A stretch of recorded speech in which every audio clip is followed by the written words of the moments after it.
The video opens by immediately challenging the surface-level assumption that the US and Canada are the same. We acknowledge the shared border, the shared media, and the shared language, but pivot quickly to the unseen differences. This is not about the visible shocks like metric speed limits.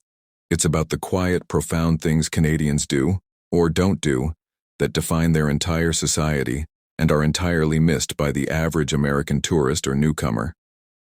The first and most significant quiet difference is the Canadian refusal of the culture of bigness. In the US, there is a cultural, almost moral imperative for everything to be the biggest, the best, the most powerful. This manifests in massive, aggressive cars, SUVs, pickup trucks, colossal houses, and loud, aggressive self-promotion. Canadians quietly reject this. They favor smaller, more efficient cars, slightly more modest housing, even when wealthy, and an ingrained habit of self-effacement and modesty. An American who achieves success shouts it. A Canadian quietly attributes it to luck or a team effort. This isn't just politeness, it's a societal mechanism that dampens competition and protects social harmony. The shock for the American is the sudden absence of the need to constantly project status and dominance. The air feels thinner, quieter, and less aggressive because the competition for bigness is simply not the default setting. This quiet rejection of excess is seen in their media and political discourse. Where American media thrives on hyperpolarization and manufactured outrage, Canadian media is generally more restrained, balanced, and focused on consensus building. The culture shock is not that Canadians don't have problems, but that they collectively agree to discuss them without the constant threat of existential warfare.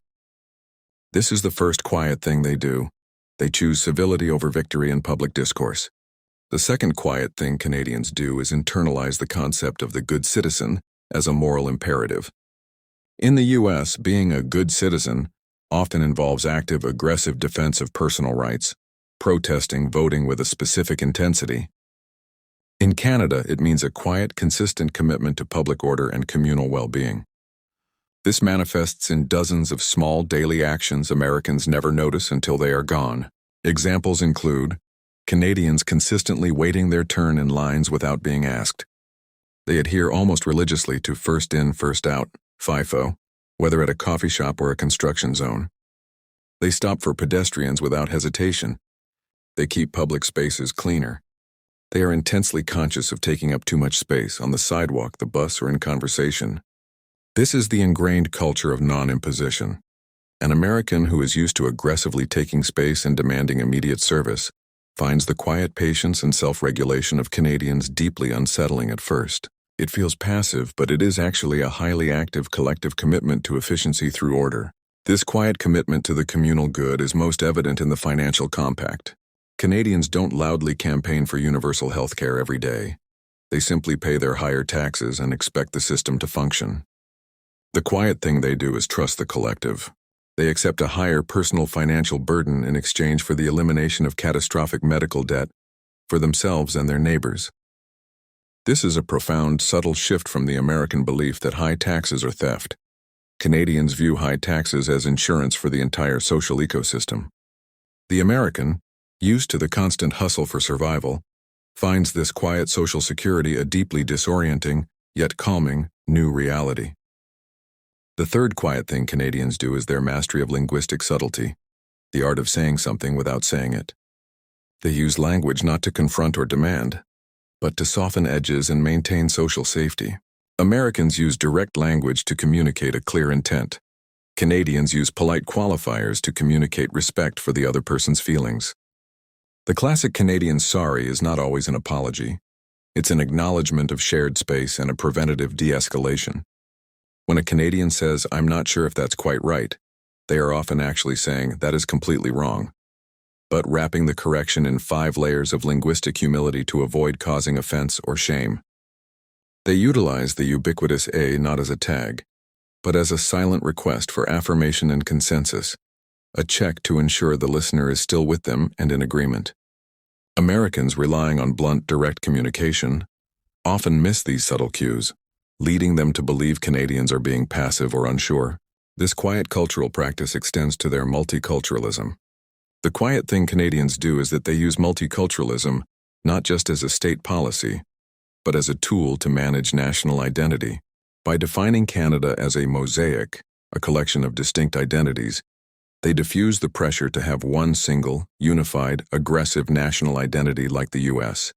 Their pride is often quiet, understated, and focused on their global contributions to peacekeeping, diplomacy, and universal values, rather than military dominance. They don't wave their flag on every porch.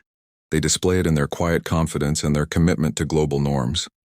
The final and perhaps most powerful quiet thing Canadians do is their mastery of the cold and the vast.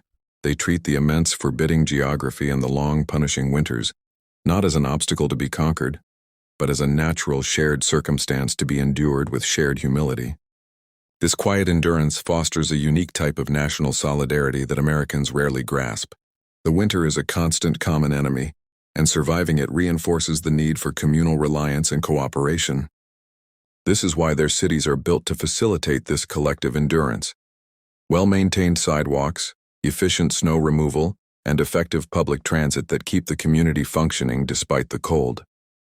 Life is designed around the acceptance of physical limitations, leading to a culture that values preparedness and resource conservation. The American tendency is to try and overpower nature with technology and brute force. The Canadian tendency is to adapt and cooperate with it. Ultimately, the Canadian cultural shock is the slow dawning realization for the American that they are in a society that has, by and large, chosen peace over profit, security over spectacle, and communal responsibility over absolute individual freedom. The quiet things Canadians do, the patience, the apologies, the modesty, the trust, all combine to create an environment where the constant, high-stakes pressure of the American hustle simply melts away. The quietness is not a lack of passion. It is the sound of a well-maintained, orderly, and fundamentally less anxious society.